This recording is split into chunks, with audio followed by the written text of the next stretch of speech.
Coba deh kalian bayangin, misalnya jadi ketua PSSI, pasti dongkol pakai banget.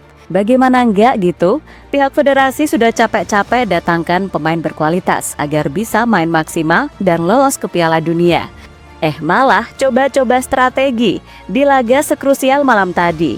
Lantas buat apa ganti pelatih kalau ujung-ujungnya sama-sama kayak gini? Kan gitu. Dan kekalahan atas Arab Saudi murni kesalahan dari pelatih yang gak becus dalam memaksimalkan para pemainnya. Udah tahu kelemahan pemain berhasil dibaca lawan, masih aja ngeyel dan dipertahankan sampai akhir laga. Sementara di sisi lain, jarak antar pemain yang begitu jauh membuat permainan Indonesia sulit berkembang malam tadi. Sehingga hal yang wajar kalau strategi aneh dari Kluivert jadi bahan omongan media-media dunia.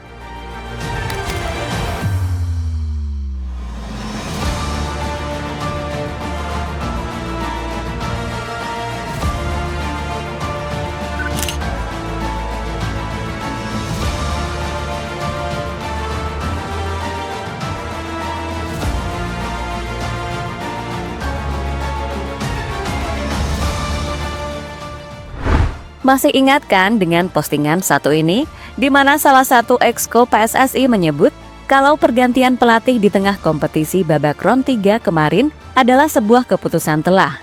Karena Indonesia akhirnya punya tim kepelatihan terbaik yang pernah kita miliki. Namun pujian setinggi langit itu hanyalah omongan kosong tanpa adanya bukti yang konkret. Iya, betul. Indonesia berhasil lolos ke babak round 4 dan Kluivert berhasil meraih 3 kemenangan dalam 6 pertandingan awal kepemimpinannya. Tapi sekali lagi, tim ini sebetulnya udah kebentuk, tinggal matangin aja. Namun nyatanya apa? Indonesia masih begitu kesulitan bersaing dengan tim-tim yang jauh di atas mereka. Sebelumnya Indonesia berhasil menahan imbang Australia, bahkan membuat Jepang cukup kerepotan. Tapi kini, lawan Australia dan Jepang gak bisa sekalipun bikin shoot on target. Bahkan terbaru, rekor tak terkalahkan Indonesia menghadapi Arab Saudi di babak round 3 akhirnya kandas juga. Setelah pasukan Garuda kalah di laga pembuka babak round 4 dengan skor 3-2. Dan semua gol Indonesia dicetak oleh Kevin Dix lewat titik putih.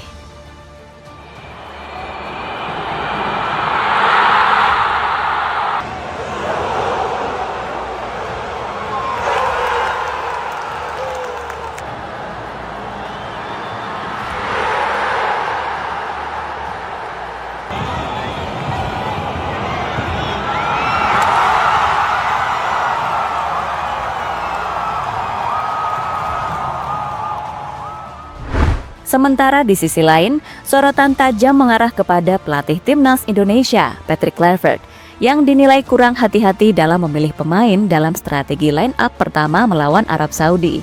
Di mana saat Kluivert punya banyak opsi untuk membuat setiap lini menjadi kuat, seperti Shandy Walsh, Shain Patinama, atau bahkan Kevin Dix, malah pilih Yacob Sayuri, yang terbukti masih belum bisa untuk match-match besar di ajang internasional. Hasilnya, Yacob tampak grogi dan selalu kalah duel-duel dengan para pemain sayap Arab sehingga menimbulkan celah yang berhasil dimanfaatkan oleh mereka untuk membangun serangan dari sayap kiri. Dan yang cukup disesalkan adalah pelanggaran yang tak semestinya dilakukan olehnya. Padahal kalau dilihat secara detail, Arab Saudi nggak punya peluang untuk mencetak gol, malah narik baju. Hasilnya tahu sendirilah. Apalagi Timur Tengah suka sekali drama dan mencari kesalahan pemain-pemain lawan. Hasilnya, Arab mendapatkan hadiah penalti dan unggul dengan skor 2-1 hingga babak pertama.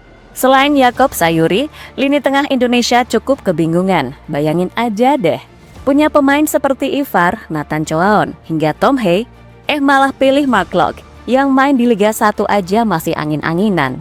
Kadang oke, kadang juga blank. Hasilnya malam tadi, lini tengah Indonesia selalu mudah ditembus dan Arab Saudi sangat leluasa dalam menjalankan permainan. Dan yang membuat banyak publik tanah air gak habis pikir, Mark Locke yang mainnya underperforma sejak babak pertama masih aja dipertahanin oleh Kluivert hingga akhir pertandingan. Aduh, amalan apa sih yang dipakai oleh pemain Persib satu ini? Padahal terbukti jelas, masuknya Tom Hei di babak kedua membuat lini tengah lebih hidup. Kenapa nggak dimainkan sejak awal? Padahal menurut Mimin, Tom Hei ini adalah gelandang terbaik yang dimiliki oleh Indonesia saat ini.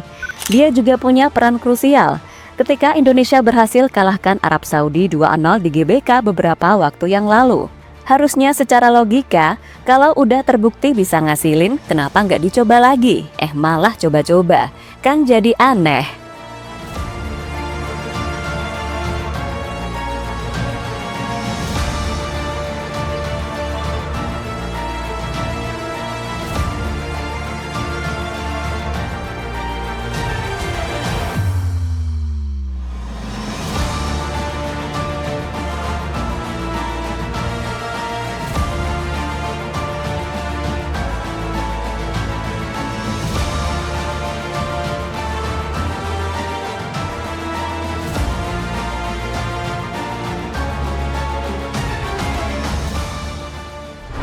ETH kesel dengan Patrick Kluivert.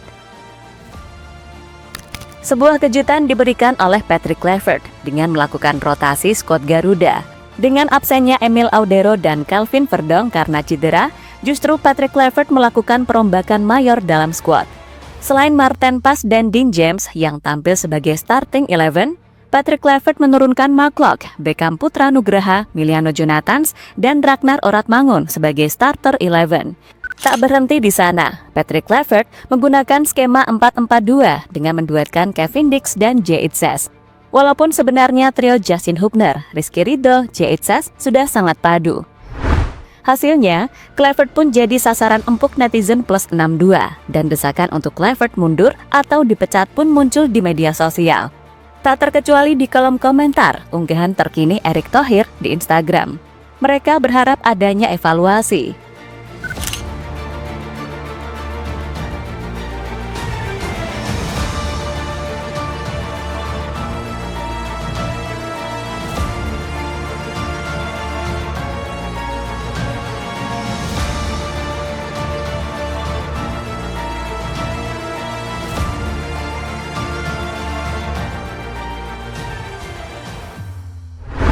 Dan Pak Erick pun memperingatkan Kluivert untuk tak lagi main-main di match berikutnya melawan Irak. Karena ini kesempatan emas bagi Indonesia untuk bisa amankan peringkat kedua, lalu kembali berjuang di babak round 5. Pak Erick pun meminta agar semua elemen timnas tetap fokus dan tampil jauh lebih baik dari pertandingan malam tadi. Timnas Indonesia harus mengakui keunggulan Arab Saudi dengan skor akhir 3-2. Bukan hasil yang diinginkan, timnas Indonesia telah berjuang sekuat tenaga. Timnas harus segera bangkit dan fokus ke pertandingan berikutnya melawan Irak, ungkap Pak Erick Thohir.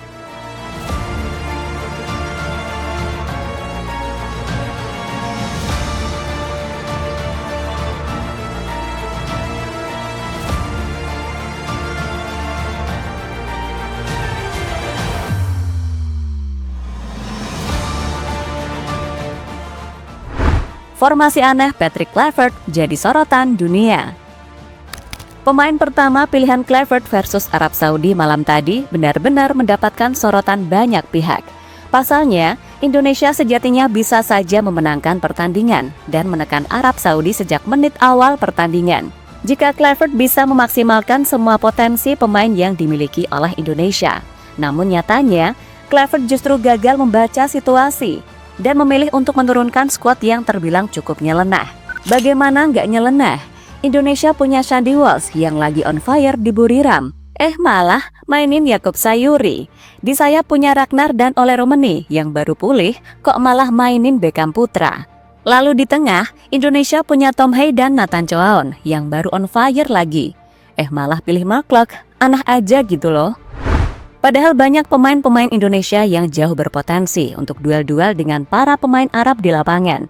Malah mainin pemain yang sedang angin-anginan. Hasilnya kita kalah dari segala sisi malam tadi. Bahkan permainan Indonesia kalah jauh dengan permainan Arab yang sangat rapi dan terorganisir struktur. Terbukti, serangan-serangan yang dibangun Arab sangat berbahaya, beruntung kipernya Maarten Pas. Kalau enggak, Indonesia bisa kebobolan lebih banyak gol malam tadi. Dan formasi yang diterapkan Kluivert versus Arab Saudi bahkan mendapatkan banyak kritikan tajam. Banyak yang menyayangkan Kluivert tak bisa memaksimalkan potensi-potensi hebat dari pemain Indonesia.